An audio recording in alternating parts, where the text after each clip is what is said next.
बचपन में जब हम गली में क्रिकेट खेला करते थे तो सबसे पहले ये बहस होती थी कि बैट मेरा है तो पहली बारी मैं लूंगा, कोई कहता था बॉल मैं लाया हूं तो पहला ओवर भी मैं कराऊंगा, और कोई तो ये भी कहता था कि गली मेरी है तो रूल्स भी मेरे ही होंगे। दोस्तों 2023 के एशिया कप की कुछ ऐसी ही सिचुएशन है। अब यहाँ पे बच्चे नहीं रहे तो सिचुएशन भी बहुत ज्यादा कॉम्प्लेक्स हो गई है। इनफैक्ट ये कॉम्प्लेक्सिटी सिर्फ उन लोगों के लिए जो आज हमारे चैनल पर ये वीडियो नहीं देख रहे।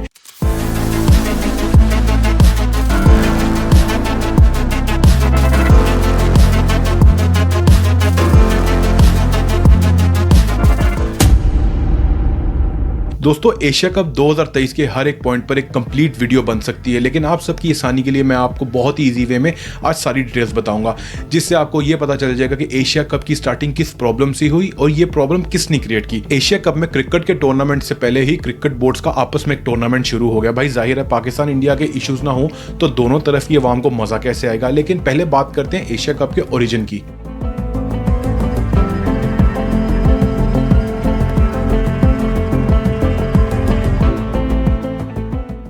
एशियन क्रिकेट काउंसिल एसीसी की तरफ से 1983 में एशिया कप कायम किया गया। एशिया कप हर 2 साल बाद होता है, जो वनडे मैच यानी ओडीआई और T20 फॉर्मेट में खेला जाता है, जिसमें से 20 ओवर्स होते हैं। एंड ऑब्वियसली ये एशिया कप है तो इसमें सिर्फ एशियन कंट्रीज ही पार्टिसिपेट कर सकती हैं। और जब 1984 में पहला एशिया कप इवेंट हुआ उस वक्त इसमें सिर्फ 3 एशियन टीम्स थी, पाकिस्तान, इंडिया एंड श्रीलंका।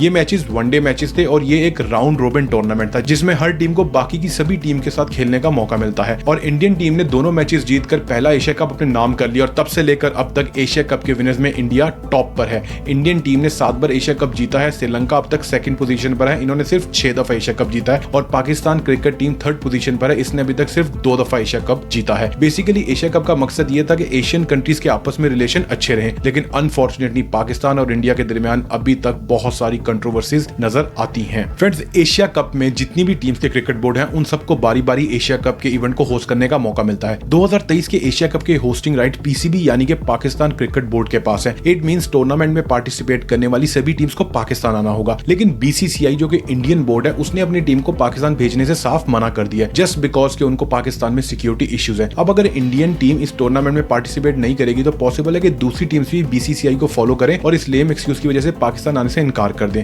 अब फ्रेंड्स आपके सेहन में एक सवाल आ रहा होगा कि बाकी टीम्स ऐसा क्यों करेंगी, तो यहाँ मैं आपको क्लियर कर दूं, बीसीसीआई आज के दौर में क्रिकेट की दुनिया का बेताज बादशाह है जस्ट बिकॉज ऑफ मनी। वो कहते हैं ना कि बाप बड़ा ना भैया सबसे बड़ा रुपया। अब तक बीसीसीआई की नेटवर्क $2.25 बिलियन है और उनकी इतनी ज्यादा नेटवर्क की सबसे बड़ी वजह आईपीएल यानी कि इंडियन प्रीमियर लीग है। बाकी सारी डिटेल्स मैं आपको फिर कभी बताऊंगा, अभी अपने मेन टॉपिक की तरफ वापस आते हैं। सो अगर बाकी टीम्स भी पाकिस्तान में नहीं खेली तो पीसीबी को मजबूरन होस्टिंग राइट्स किसी और एशियन कंट्रीज को देने होंगे, लेकिन पीसीबी ऐसा बिल्कुल भी नहीं करना चाहता। इधर आप सारों के जहन में एक सवाल आ रहा होगा कि पाकिस्तान होस्टिंग राइट्स को क्यों नहीं छोड़ना चाहता। इस बात को मजीद समझने के लिए सबसे पहले आप ये जान लेंगे होस्टिंग राइट्स के बेनिफिट्स क्या होते हैं। Number 1 gateway incomes. जब कोई कंट्री होस्ट होता है तो टूर्नामेंट के सारे मैचेस उसकी कंट्री के स्टेडियम्स में होते हैं और उन स्टेडियम की जब टिकट सेल होती है तो उस अर्निंग का एक बहुत बड़ा हिस्सा होस्ट के पास आ जाता है। बट ये सिर्फ 5% ऑफ द होल रेवेन्यू है। होस्ट के रेवेन्यू का सबसे बड़ा हिस्सा टूर्नामेंट की ब्रॉडकास्ट कंपनी से आता है, इसलिए इनडायरेक्टली ब्रॉडकास्ट कंपनी के पास भी इतनी पावर होती है कि वो टूर्नामेंट के स्केड्यूल में अपनी डिमांड जाहिर कर सके कि टूर्नामेंट में किस टीम का फेस ऑफ लाजमी होना चाहिए। और बेसिकली एक चीज को आपको एहसास होना चाहिए कि गेट सीट्स जो है ना, ये 5% से भी ज्यादा इसकी वैल्यू नहीं होती। वैल्यू है ब्रॉडकास्ट की।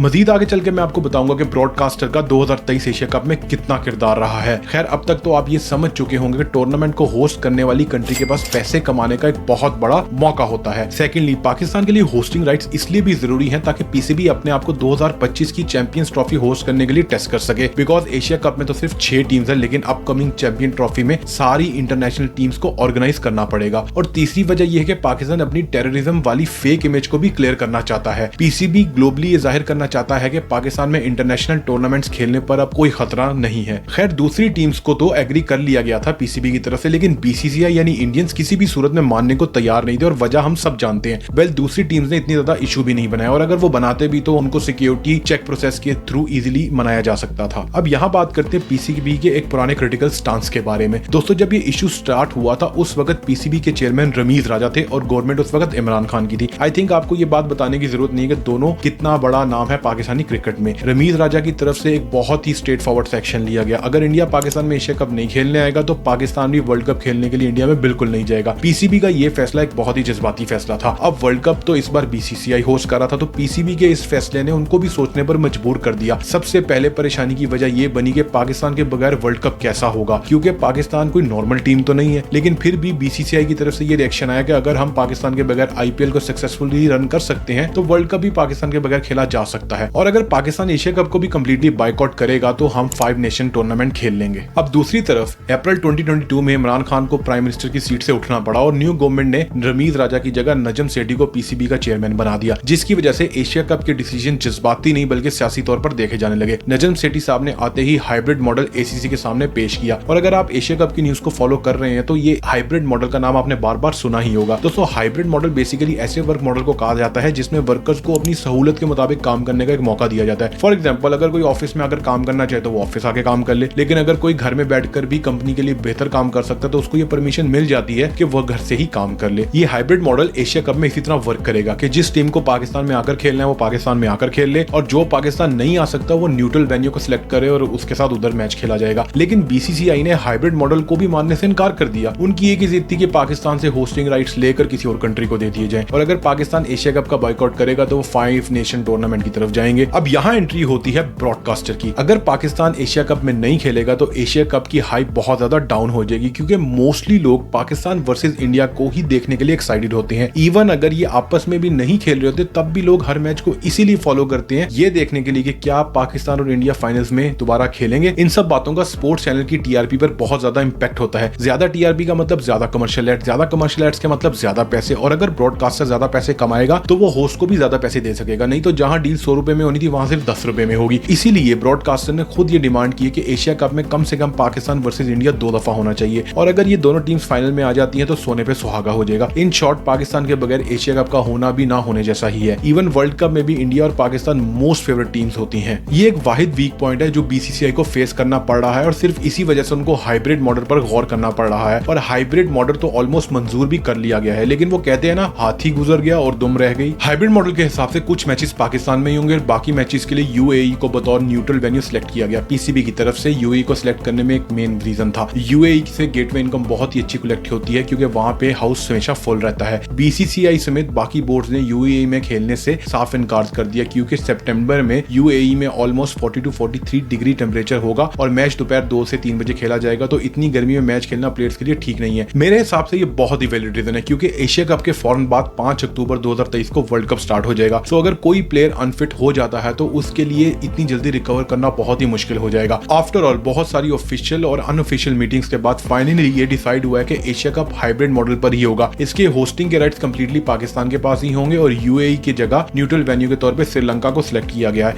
अब पाकिस्तान में एशिया कप के पहले 4 मैचेस ही होंगे और बाकी 9 मैचेस श्रीलंका में होंगे। पाकिस्तान में मैचेस ज्यादा भी हो सकते थे, लेकिन लॉजिस्टिक इशू की वजह से सिर्फ पहले 4 मैचेस ही अब इधर खेले जाएंगे, बिकॉज मैचेस का स्केड्यूल इतना नैरो है कि इसके दरमियान ट्रैवलिंग करना ऑलमोस्ट इम्पॉसिबल है। अब इन सारे मामलों के खत्म होने के बाद भी इस बात पर बेतहाशा बहस की जा रही है कि जीत किसकी हुई, पीसीबी की या बीसीसीआई की, क्योंकि इंडिया की जिद थी कि वो पाकिस्तान नहीं आएगा और ये जिद अपनी जगह अभी तक कायम भी है, और पीसीबी ने बोला था कि वो अपने होस्टिंग राइट्स किसी को नहीं देगा, तो पीसी ने भी अपनी बात पूरी कर ली। दोस्तों, मेरा काम था कि इस सारी सिचुएशन को आप तक पहुंचाऊं और मैंने बड़ी तरतीब से आपको ये सब बता दिया। अब इस बात का फैसला मैं आप पे छोड़ता हूं कि कौन जीता और कौन हारा। कमेंट करें और बताएं। सी यू सून।